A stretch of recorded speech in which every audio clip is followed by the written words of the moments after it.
بسم اللہ الرحمن الرحیم۔ السلام علیکم ناظرین، دینی مسائل میں خوش آمدید کہتے ہیں۔ آج کا ہمارا بیان احادیث کی روشنی میں ہے کہ قرآن مجید میں مور کا پر رکھنے کا کیا حکم ہے۔ تو شروع کرتے ہیں آج کی ویڈیو۔ ناظرین، یہ کتاب کا حوالہ ہے خواتین کے مسائل اور ان کا حل۔ اس کے مرتب و تحقیق ہیں مولانا مفتی ثناء اللہ محبوب صاحب، اور اس کا پیج نمبر ہے 167 یعنی 167۔ مسئلہ ایسے ہے کہ قرآن مجید میں مور کا پر رکھنا کیسے ہے۔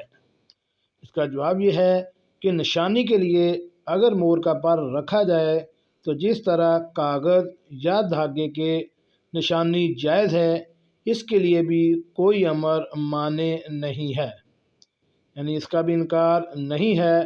اگر مور کا پر نشانی کے طور پہ رکھ لیا جائے تو یہ درست ہوگا۔ جی ناظرین، کیسی لگی آج کی ہماری یہ معلوماتی ویڈیو؟ ہمارے اس چینل دینی مسائل کو سبسکرائب کریں اور ساتھ بیل آئیکن کا بٹن بھی پریس کر دیں۔ ملتے ہیں ایک نئی ویڈیو کے ساتھ۔ السلام علیکم۔